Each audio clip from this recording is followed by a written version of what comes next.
कोकणातील प्रत्येक अपडेट जाणून घेण्यासाठी आजच माझे कोकणच्या सोशल मीडिया प्लॅटफॉर्मला लाईक, फॉलो आणि सबस्क्राइब करा।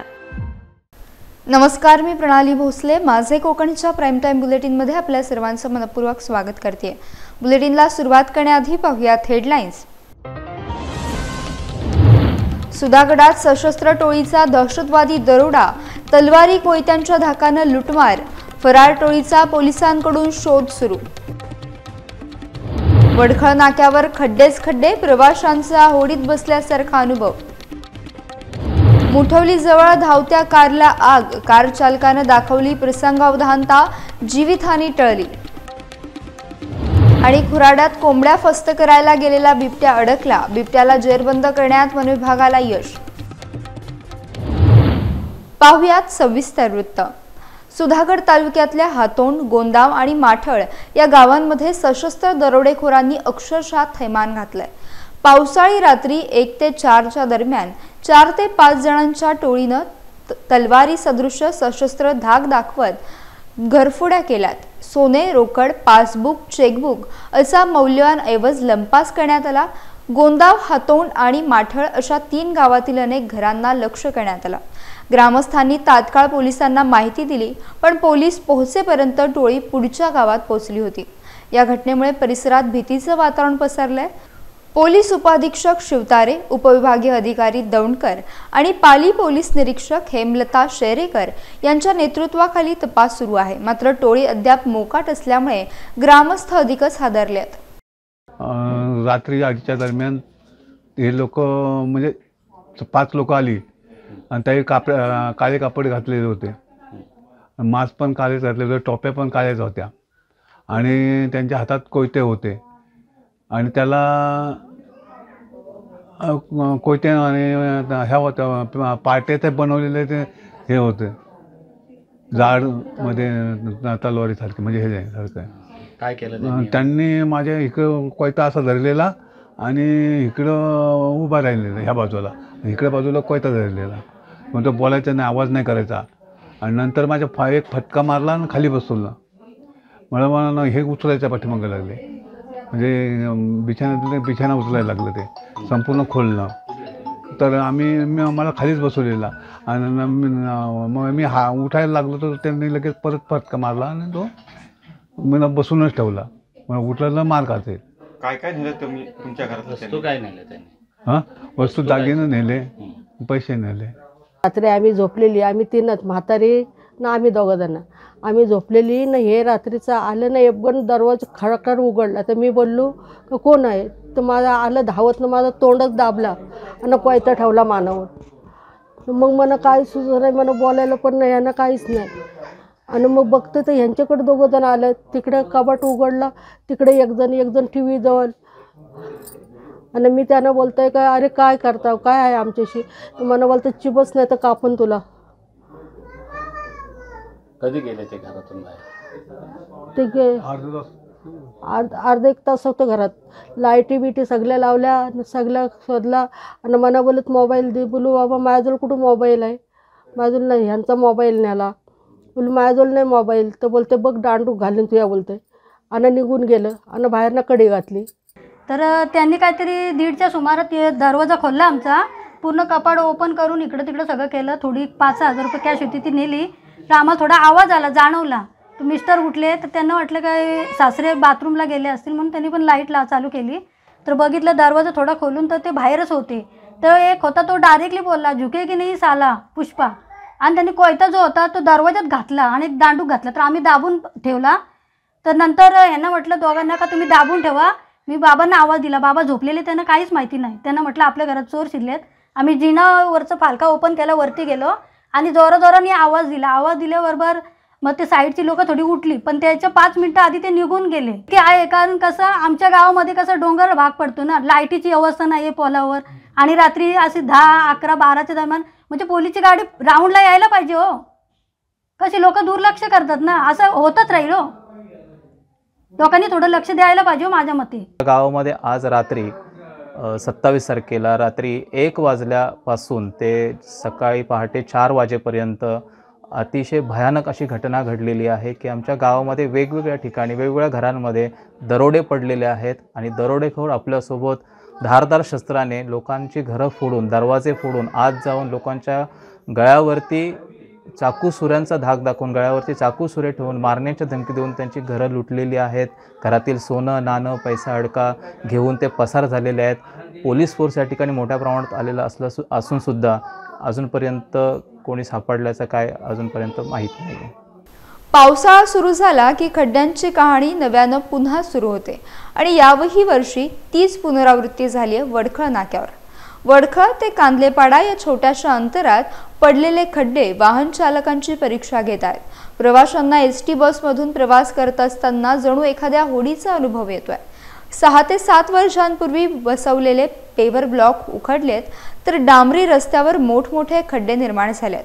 दुचाकीस्वारांना अक्षरशः तारेवरची कसरत करावी लागते. नजरहाटी दुर्घटना घटी अशी परिस्थिती निर्माण झाली आहे. वाहनांची गती मंदावली असून वाहतूक कोंडी वाढतीये. मात्र संबंधित खातं आणि लोकप्रतिनिधी मात्र गप्प आहेत. नागरिक आणि प्रवाशांकडून खड्डे लवकरात लवकर बुजवावेत अशी जोरदार मागणी होऊ लागली आहे.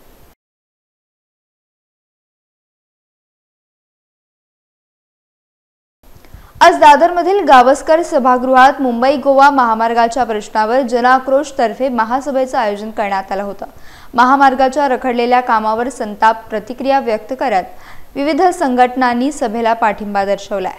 बळीराजा सेना, बहुजन वंचित आघाडी, रेल्वे प्रवासी संघटना अशा अनेक संघटना यामध्ये सहभागी झाल्या होत्या. यावेळी मुंबई गोवा महामार्गावरच गणपती बसवा आणि विसर्जन मुख्यमंत्र्यांच्या वर्षा बंगल्यावर करा असं म्हणत बळीराजा सेनेचे अध्यक्ष अशोक वालम यांनी सरकारवर जोरदार हल्ला चढवला. कोकणातील प्रश्नांवर आवाज उठवण्यासाठी यावेळी कोकणकर मोठ्या संख्येने उपस्थित होते. 10 दिवस जो तालुका सांगणार त्या तालुक्याच्या ठिकाणी हायवे वरतीच गणपती बसणार आणि तिथेच सगळ्यांनी उत्सव साजरा करायचा. तिथे उत्सव साजरा करायचा. जे कोकणात जाणार असतील त्यांना आपण विनंती करूया, आवाहन करतोय. कारण का पुढे जाऊ नका, पुढे मृत्यू तुमची वाट बघते. पुढे मृत्यू तुमची वाट बघते आणि इथे गणपती बाप्पा तुमची वाट बघतोय. तर का कुठे जायचंय, पुढे जायचंय की उत्सवाला थांबायचंय तुम्ही ठरवा. आणि 10 दिवस मात्र सगळ्यांनी मोठ्या ताकदीने बायका मुलांसहित आई वडिलांसहित म्हातारे सौतारे कोण पण असू दे प्रत्येकाने स्वतःला गणपतीच्या शेवटच्या दिवशीचा उत्सव या महाराष्ट्राचे मुख्यमंत्री त्यांचं निवासस्थान वर्षा बंगलाचे मुंबईत आहे त्या ठिकाणी शेवटच्या दिवशी आपण गणपती उत्सव साजरा करायचा आणि तिथून नेऊन समुद्रावरती तिथे विसर्जन करायचं. मग बघूया कोणाचं विसर्जन होतं ते. आजचा हा जनाक्रोश हा शासकीय यांच्या विरोधात हा मुंबई गोवा महामार्गात 17 वर्ष रखडलाय आणि हा कसा पूर्णत्वावरती जाईल त्याच्यासाठी होता. आणि ह्याच्या पुढे कोकणकरांसाठी एक जनजागृती म्हणून आम्ही पुढे कसे आंदोलन करणार आहोत आणि पुढे आपल्याला काय करायचं आहे आणि आंदोलन कसं करायचं आहे. तर आता गणपती येते तर त्या गणपतीत आपण काय आंदोलन करणार आहोत. होय, आता इथे या सभेमध्ये ठरलंय गणपतीमध्ये आपण असंच आंदोलन करणार की त्याचे आपण जिथे जिथे तालुक्यामध्ये आपण तिथे गणपती बाप्पाचा उत्सव साजरा करायचा आणि शेवटच्या दिवशी आपले मुख्यमंत्री आहेत त्यांच्या घराच्या समोर जाऊन विसर्जन करायचं. खोपोलीजवळील बोरघाटात शिंगरोबा मंदिरासमोर मोठी दरड कोसळल्याची घटना घडली असून या दरडीमुळे मंदिरातील 2 पुजाऱ्यांचे राहते घर जमीनदोस्त झाले. मात्र देव तारिताला कोण मारी या म्हणीप्रमाणे दरड कोसळण्याआधीच पुजाऱ्यांना धोका जाणवल्यानं ते तातडीने बाहेर पडले आणि थोडक्यात बचावले. गेल्या काही दिवसांपासून कोकण आणि घाटमाथ्यावर मुसळधार पाऊस कोसळतोय. त्यामुळे जुन्या मुंबई पुणे महामार्गावरील बोरघाटातही अनेक ठिकाणी दरडी कोसळण्याचा धोका वाढलाय. शिंगरोबा मंदिर परिसरातील ही घटना गंभीर असून IRB आणि प्रशासनानं तात्काळ उपाययोजना कराव्यात अशी मागणी स्थानिकांकडून केली जाते. अन्यथा मोठ्या दुर्घटनेला सामोरे जावे लागेल.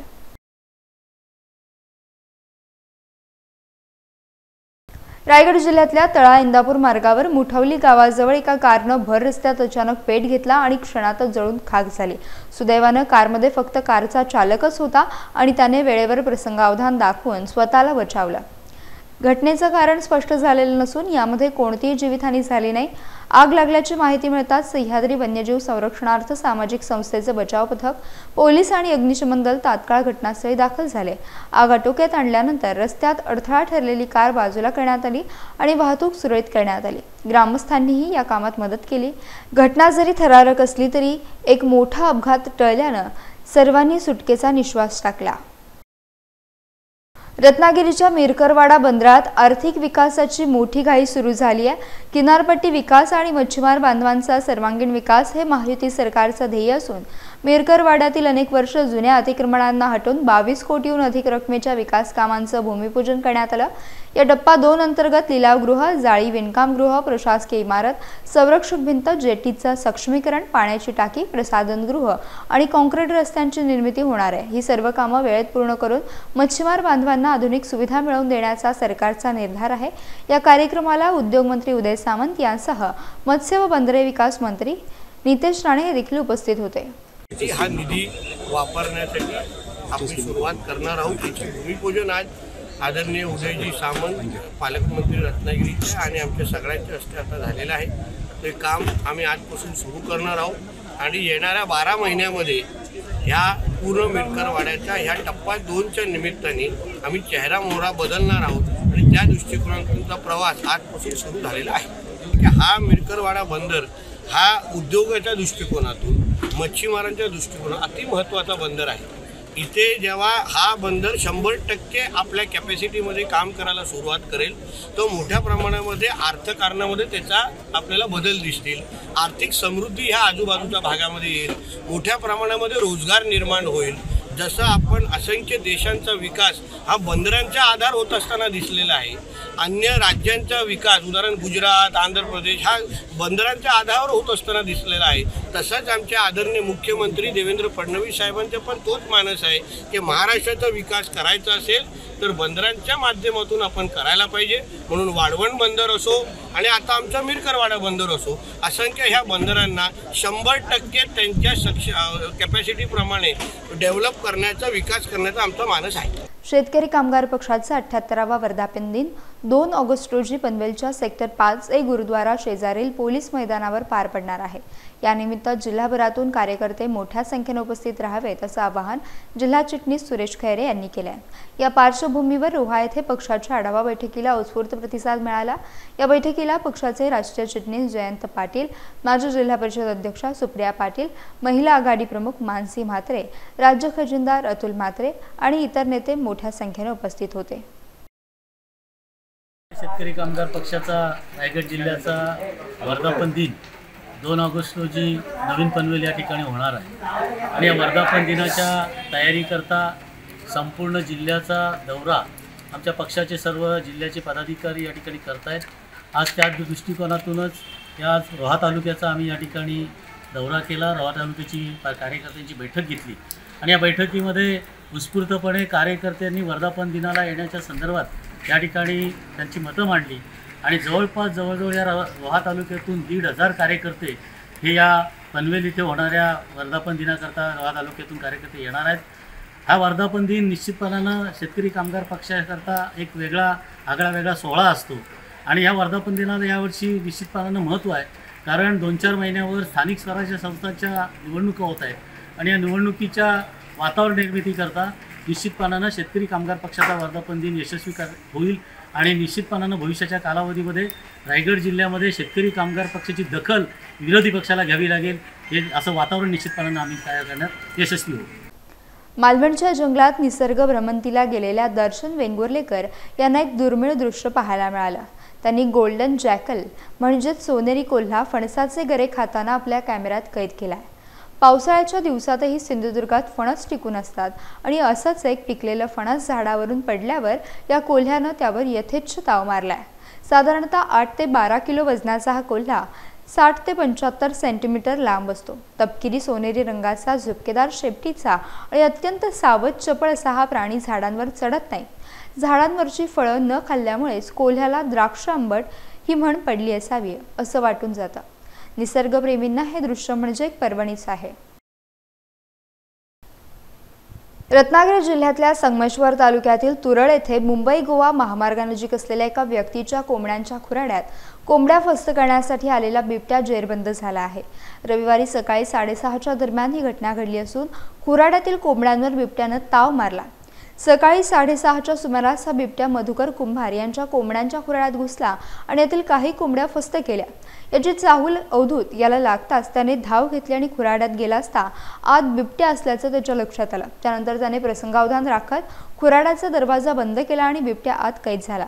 यावेळी बिबट्याने खुराड्यातील कोंबड्या फस्त केल्याची माहिती मिळताच वन विभाग आणि संगमेश्वर पोलिसांनी तात्काळ घटनास्थळी धाव घेतली आणि बिबट्याला जेरबंद करण्यात आले। यावेळी बिबट्याला पाहण्यासाठी ग्रामस्थांनी मोठी गर्दी केली होती।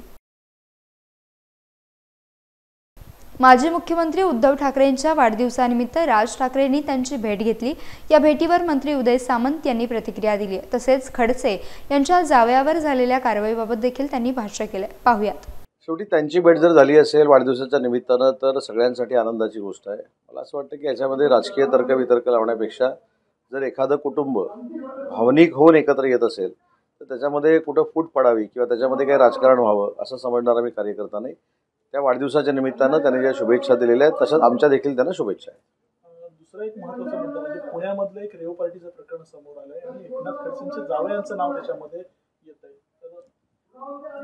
ही खरं तर फार दुर्दैवी बाब आहे, परंतु मी देखील आपल्या सगळ्या चॅनलच्या माध्यमातूनच बघितलं की त्यांची जावई त्या प्रकरणामध्ये आहेत, त्यांना अटक झालेली आहे। त्याच्यामध्ये पोलीस तपास चालू आहे आणि पोलीस तपासात जे काय खरं आहे ते बाहेर येईल आणि ज्यांनी ही रेव पार्टी आयोजित केली होती त्यांच्यावर कारवाई होईल। माजी मुख्यमंत्री आणि शिवसेना उद्धव बाळासाहेब ठाकरे पक्षाचे पक्षप्रमुख उद्धव ठाकरे यांचा 65वा वाढदिवस संपूर्ण महाराष्ट्रात विविध सामाजिक उपक्रमांनी साजरा होतोय। शिवसेना उद्धव बाळासाहेब ठाकरे गटाच्या कार्यकर्त्यांनी महाड ग्रामीण रुग्णालयातील रुग्णांना फळांचं वाटप करत हा वाढदिवस साजरा केला। यावेळी मोठ्या संख्येने स्थानिक शिवसैनिक उपस्थित होते। रुग्णांना मानसिक दिलासा देणारा आणि मानवतेचा संदेश देणारा हा उपक्रम कौतुकास्पद ठरला आहे। सामाजिक बांधिलकी जपणारी ही परंपरा उद्धव ठाकरे यांच्या नेतृत्वाखाली नेहमीच दिसून आली आहे। या उपक्रमामुळे रुग्णांच्या चेहऱ्यावर आनंद पाहायला मिळाला। महाड शहरामध्ये आज आणि तालुक्याच्या वतीने शिवसेना उद्धव बाळासाहेब ठाकरे यांच्या उद्धव साहेबांचा आज वाढदिवस आहे। शिवसेना पक्षाचे प्रमुख असूनच शिवाय ते महाराष्ट्राचे पूर्ण मुख्यमंत्री असताना सुद्धा एक लहान अगदी आपण कुटुंबातली कशी लहान माणसाची जशी काळजी घेतो कुटुंब प्रमुख म्हणून, तशी उद्धव साहेबांनी सुद्धा संपूर्ण महाराष्ट्राच्या लोकांची एक कुटुंब प्रमुख म्हणून काळजी घेतलेली आहे आणि त्यांचा आज वाढदिवस आहे। महाड ग्रामीण रुग्णालयामध्ये त्यांचा वाढदिवसाच्या निमित्त फळवाटपचा कार्यक्रम आज शिवसेना उद्धव बाळासाहेब ठाकरे पक्षाच्या वतीने आज घेतलेला आहे। शिवसेना उद्धव बाळासाहेब ठाकरे पक्षप्रमुख उद्धव बाळासाहेब ठाकरे यांच्या वाढदिवसानिमित्त शिवडीतील शाखा क्रमांक 194-95 मध्ये लाडू वाटपाचा उपक्रम उत्साहात पार पडला।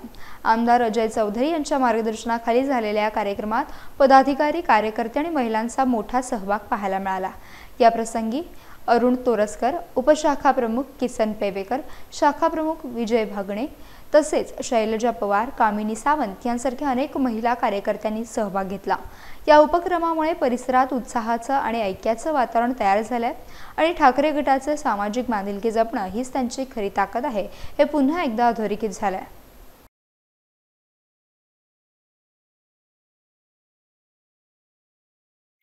रायगड रत्नागिरी जिल्ह्याचे खासदार सुनील तटकरे यांच्या पुढाकारातून मंडणगड तालुक्यातील 4 शाळांना संगणक वाटप करण्यात आले। देव्हारे, अंबडवे, माप्रळ उर्दू शाळा आणि लाटवण नॅशनल हायस्कूल या शाळांना या उपक्रमाचा लाभ झाला। ग्रामीण विद्यार्थ्यांना आधुनिक शिक्षणाच्या प्रवाहात आणणं खासदार तटकरेंचा नेहमीच प्रयत्न राहील असं मत तालुका अध्यक्ष मुझफ्फर मुकादम यांनी व्यक्त केलं। या उपक्रमामुळे मंडणगड तालुक्यातील विद्यार्थ्यांना संगणक शिक्षणाची संधी मिळणार असून त्यांच्या उज्ज्वल भविष्यासाठी मोठी पायरी मानली जाते।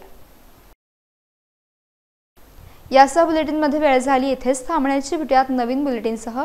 तोपर्यंत तुम्ही कुठेही जाऊ नका, पाहत रहा फक्त माझे कोकण।